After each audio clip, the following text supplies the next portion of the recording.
صل على محمد وعلى آل محمد كما صليت على إبراهيم وعلى آل إبراهيم إنك حميد مجيد۔ السلام علیکم ورحمۃ اللہ وبرکاتہ۔ اللہ والوں، مجلس امانت ہیں۔ عن جابر بن عبداللہ قال قال رسول اللہ صلی اللہ علیہ وسلم المجالس بالامانۃ الا ثلاثۃ مجالس سفک دم حرام او فرج حرام او اقتطاعۃ مال بغیر حق۔ ابو داؤد حدیث۔ حضرت جابر بن عبداللہ رضی اللہ عنہ سے روایت ہے کہ رسول اللہ صلی اللہ علیہ وسلم نے فرمایا، مجلسیں امانت کے ساتھ ہیں سوائے 3 مجلسوں کے: حرام خون بہانے کی مجلس، یا زنا کی مجلس، یا بغیر حق کے مال لوٹنے کی مجلس۔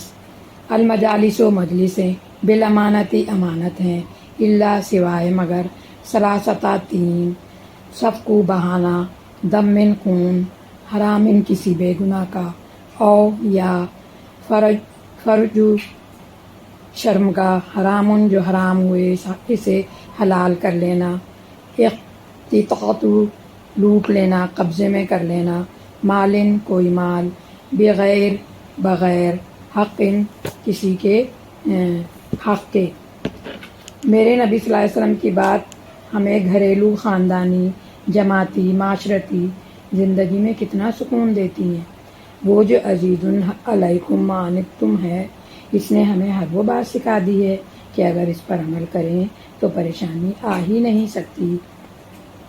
آپ صلی اللہ علیہ وسلم کی تو ساری باتیں اس لیے ہیں کہ ہم ذہنی کوف سے بچے رہیں، پریشانی آ جائے تو پریشانی سے نکلنے کا راستہ بھی دکھایا، حفظ ما تقدم کے طور پر ساری عملی تدابیر بھی بتا دیں۔ اب یہ ہماری بدنصیبی ہے کہ آپ صلی اللہ علیہ وسلم کے ان قیمتی الفاظ پر نہ تو غور کرتے ہیں اور نہ انہیں اپنی عملی زندگی کا حصہ بناتے ہیں۔ المجالس بالامانتی، مجلسیں امانت ہیں۔ امانت کا مطلب بھروسہ کرنا، اعتماد کرنا، اطمینان، قلبی سکون ہے۔ 2 یا 2 سے زیادہ لوگ کوئی بات کریں، احتیاط کرتے ہیں، وہ نہیں چاہتے کہ بات کسی دوسرے کو بتائی جائے، تو یہ امانت ہے۔ سننے والے پر واجب ہے امانت میں خیانت نہ کرے۔ جو اس سے بات کر رہا ہے اس کو اپنا سمجھ کر رہا ہے۔ گھریلو زندگی میں، خاندانی معاملات میں، جماعتی دائرے میں مل بیٹھ کر بات کرنی پڑے، رشتہ کرتے وقت، کسی مشترکہ کاروبار کو شروع کرتے وقت، کسی مسئلے کے حل کے لیے کھل کر بات کی جاتی ہے تاکہ صحیح فیصلہ ہو سکے۔ اب یہ ڈر ہو کہ جن لوگوں کے ساتھ بات کی جا رہی ہے وہ مجلس کی بات غیر ضروری لوگوں تک پہنچا دیں گے، باتوں کی حفاظت نہیں کریں گے، خیانت کریں گے۔ نبی صلی اللہ علیہ وسلم نے منافق کی پہچان بتائی ہے کہ جب اس کے پاس امانت رکھوائی جائے تو وہ خیانت کرے۔ صحیح بخاری۔ مجلسوں کی باتیں جب ہم ادھر ادھر بیان کرتے ہیں تو ہم خیانت کرتے ہیں۔ سورہ نساء 58 آیت۔ حکم ربانی، ان اللہ یامرکم ان تؤدوا الامانات الی اہلھا، اللہ تمہیں حکم دیتا ہے کہ تم امانتیں ان کے اہل کے حوالے کرو۔ قرآن نے امانت کی فضیلت بتائی، تم امانتوں کو ان کے اہل تک پہنچا دو، یعنی مشورے میں کسی ایسے شخص کو شریک نہ کرو جو مجلس کے راز کی حفاظت کرنا نہ جانتا ہو۔